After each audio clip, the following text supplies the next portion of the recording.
Dear students, welcome back to my channel Enjoy Learning. In this video, I'll teach you how to solve question number 3 of exercise 7.5. So let's begin question number 3. It says that find the rate of interest in each of the following cases. So इस question में बेटा देखिए table में हमें क्या क्या given है. हमें इंटरेस्ट गिवन है, प्रिंसिपल गिवन है और टाइम गिवन है. एंड हमें फाइंड क्या करना है, रेट ऑफ इंटरेस्ट, मतलब कि rate capital R. So capital और स्मॉल आर आप किसी से भी डिनोट कर सकते हैं उसे, ठीक है. तो हमारे पास एक वो सिंगल फॉर्मूला है and let's see how we are going to calculate. So now using this formula, अगर आप अपने आप से रेट के लिए फॉर्मूला फाइंड कर सकते हैं तो जल्दी से पॉज करिए वीडियो को और अपने आप से ट्राई करिए वंस, ठीक है. कैसे हम रेट के लिए फॉर्मूला फाइंड करेंगे इसी फॉर्मूले का यूज़ करके. ओके, तो देखिए बेटा, जैसा कि हमने आपको प्रीवियस वीडियोस में भी बताया कि हमें रेट फाइंड करना है, तो हमें रेट को इक्वल टू के जिस साइड पे भी रेट है आर है उसे हमें अकेला करना होगा. बाकी जितने भी नंबर्स होंगे उन्हें हमें इक्वल टू के दूसरे साइड पर भेजना होगा, है ना, जितनी भी क्वांटिटीज़ हैं. सो आर के अलावा इस साइड पर और कौन है, इस साइड पर देखिए P और T हैं, है ना. ये दोनों तो R में ही मल्टीप्लाई हैं, न्यूमरेटर में हैं. तो जब हम इन्हें दूसरी साइड पे भेजेंगे तो ये दोनों डिनोमिनेटर में चले जाएंगे. अब जब डिनोमिनेटर में दो टर्म्स होते हैं तो वो दोनों आपस में मल्टीप्लाइड रहते हैं, है ना.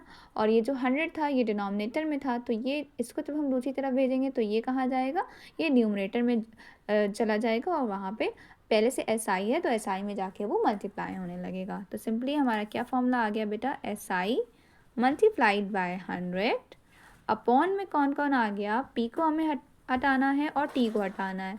P और T दोनों को हटा के डिनोमिनेटर में भेज दिया ना. सो जब टू टर्म्स होते हैं so they are always multiplied. So in this way we got the formula for r rate. So बेटा ये आपका रेट का फॉर्मूला है एंड देखिए कितना इजीली हम लोगों ने डिराइव कर लिया, ठीक है. आप इसे लर्न भी कर सकते हैं और अगर लर्न नहीं हो पाया तो आप एग्जाम टाइम में सिंपल इंटरेस्ट का फॉर्मूला आपको याद है, SI इज इक्वल टू पैरेट P into R into T upon 100. तो यहाँ से भी आप आर का फॉर्मूला डिराइव कर सकते हैं.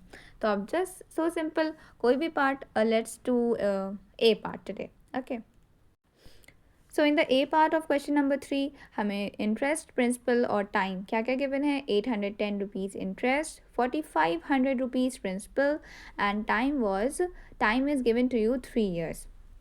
तो सिंपली हम ये वैल्यू सब्सटीट्यूट कर देंगे अपने फॉर्मूले में एंड हमें रेट फाइंड आउट हो जाएगा. सो हम लोगों ने बेटा वैल्यू सब्सटीट्यूट कर दी. अब सिंपली हमें कैंसलिंग करनी है. ओके, सो ज़ीरोज़ कैंसिल हो गए, 2 zeros. अब 3 से देखिए कैंसिल हो जाएगा ना 810, या फिर आप 9 से कैंसिल कर सकते हैं पहले, जैसे कि 9 9 81, 9 0 0 और यहाँ पे 9 5 45. अब 5 1 5, ये 90 था, ठीक है. सो जब हम लोग कैंसिल करेंगे, हम इधर लिख रहे हैं, यहाँ लिख रहे हैं. तो 90 कैंसिल करेंगे, 90 क्या बन जाएगा, 5 1 5 and 5 8 40. Now 3 1 3, 3 6 18. So what we are left with?